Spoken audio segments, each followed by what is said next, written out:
DGP Haryana के द्वारा operation ट्रैकडाउन जैसे चल रहा है हम सभी जानते हैं, जिसके चलते पूरे हरियाणा में जो भी वायलेंट क्रिमिनल्स हैं उन सभी के खिलाफ धरपकड़ का अभियान चल रहा है। उसी कड़ी में भिवानी के अंदर भी जो वायलेंट क्रिमिनल्स हैं उनकी पहचान की गई और पहचान करने के बाद उनके सबके खिलाफ पुलिस के द्वारा ऑपरेशन स्टार्ट किया गया। पिछले 3 दिनों के अंदर पुलिस के द्वारा 2 ऐसे अपराधी जिनके ऊपर 5-5 हजार रुपए का नाम था वो अरेस्ट किए गए और कल एक ऐसा गैंग पकड़ा गया जो कि पहले से अलग अलग गैंग्स के साथ संबंध रखता था और आगे वारदात करने की फिराक में था। उन लोगों को अरेस्ट किया। 3 आरोपी इसमें अरेस्ट किए गए। तीनों के पास से हमारे पास इनसे हथियार बरामद हुए, जिसमें एक के पास से एक पिस्तौल और मैगजीन के साथ पिस्तौल थी और उसके साथ गोलियां बरामद हुई। दूसरा जो अपराधी है उसके पास से भी वेपन, मैगजीन और कारतूस बरामद हुई। तीसरा जो अपराधी है उसके पास से भी एक पिस्तौल मैगजीन के साथ और उसमें राउंड से बरामद हुई। इन सभी का प्लान था कि आगे अपने गैंग के चलते और किसी वारदात को अंजाम दें, लेकिन उससे पहले पुलिस ने इनके ऊपर, क्योंकि ऑपरेशन ट्रैकडाउन में ये हमारे रडार पे थे, तो उसके तहत इनको अरेस्ट किया गया। तो न केवल एक अन्य वारदात को रोकने में सफलता प्राप्त हुई और क्योंकि किसी गैंग से संबंध रखते थे, ऑर्गेनाइज गैंग का ये हिस्सा थे, तो ऑर्गेनाइज गैंग के सेक्शन के तहत व आर्म्स एक्ट के सेक्शन के तहत इनको अरेस्ट किया गया। आज माननीय न्यायालय के सम्मुख इनको पेश किया जाएगा। न केवल इनके गैंग के पीछे जो लोग हैं उनको फर्दर इस पर कार्रवाई की जाएगी। जहां से इन्हें हथियार भी बरामद किए हैं उन लोगों को भी ट्रैक डाउन करके जल्द से जल्द गिरफ्तार करके माननीय न्यायालय के सम्मुख पेश किया जाएगा। दूसरा एक मामला है तोशाम पुलिस थाने का। तोशाम पुलिस थाने में भी इस तरह के गैंगवार के पुराने मुकदमे थे और वो भी ऑपरेशन ट्रैकडाउन के चलते पुलिस के रडार पे थे। उनके ऊपर भी ऑपरेशन ट्रैकडाउन के अंदर ऑर्गेनाइज क्राइम एक्ट के तहत कार्रवाई की गई है और 2 ऐसे अपराधी, जिसमें एक का नाम सोनू राजपाल है, पंजोक्ता का रहने वाला है, और दूसरे का नाम विकास एलियास नवाब है, ये गारनपुर तुशाम का रहने वाला है।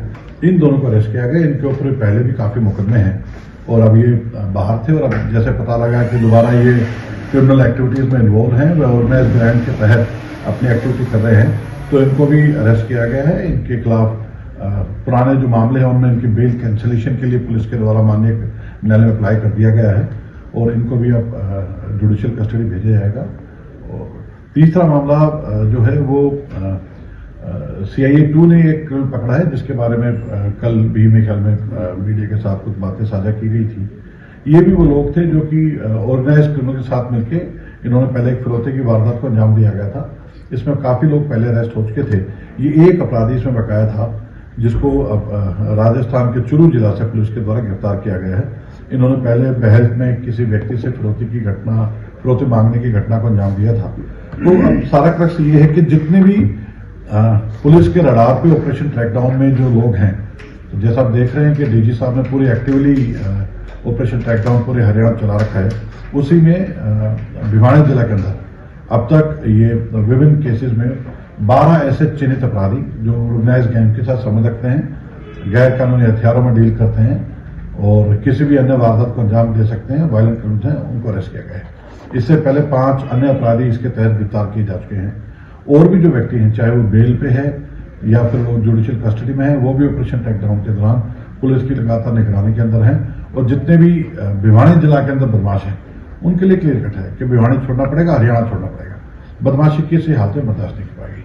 तो ये ऑपरेशन ट्रैकडाउन में पुलिस के द्वारा लगातार जो कार्रवाई की जा रही है उसका नतीजा है कि 3 दिन के अंदर पुलिस के द्वारा 7 से 8 अपराधी जो कि ऑपरेशन ट्रैकडाउन के अंतर्गत पुलिस के द्वारा अरेस्ट किए गए हैं और बाकी भी जो अपराधी हैं जिनके ऊपर पुलिस की नजर है उनके खिलाफ भी यही कार्रवाई की जाएगी। सर, 3 लोगों से जो पिस्टल और ये सामान बरामद किया गया है, इनके नाम क्या है? हाँ, जो एक व्यक्ति है ये विकास एलियास विशु नाम से है, ये रिवासा गांव तुशाम का रहने वाला है।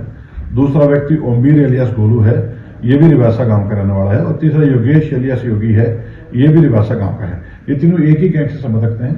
तीनों ने मध्य प्रदेश से जाके हथियार प्रोक्योर किए थे और जो इनका बैक सोर्स है जहाँ से हथियार लेके हैं, वहां पर पुलिस के द्वारा रेड्स के लिए टीम भेजी जा चुकी है और हमें पूरी उम्मीद जल्द से जल्द वो गिरफ्तार किए जाएंगे। सर, किस गैंग से जुड़े हुए हैं और इनके पहले कोई आपराधिक मुकदमे दर्ज हैं? हाँ, मैं आपको बताना चाहूंगा, इनके ऊपर पहले काफी मुकदमे दर्ज हैं। ये अपने पहले हत्या के प्रयास के मुकदमों में जेल में रह के आए हैं और अब बेल पे बाहर थे। अब दोबारा ये नई वारदात को अंजाम देने की फिराक में थे। मैं किसी भी अपराधी का नाम इसलिए नहीं ले रहा क्योंकि जैसे आप सभी जानते हैं कि पॉलिसी हमारी कि हम किसी अपराधी का नाम नहीं लें। ना तो ये इतने इम्पोर्टेंट है, ये एक बहुत ही छोटे लेवल के भिखारी टाइप के क्रिमिनल हैं और इनका अंजाम जेल ही है और सभी को जेल जाना पड़ेगा। सबको ये मान के चलना है कि जो भी आदमी अपराध की भावना भी मन में लेके आएगा, जेल ही उसका ठिकाना है। तो ये ऑपरेशन ट्रैकडाउन के तहत हरियाणा के हर जिले में मैसिव सफलता मिली है। तो अभी भिवानी से भी इनको गिरफ्तार किया गया है।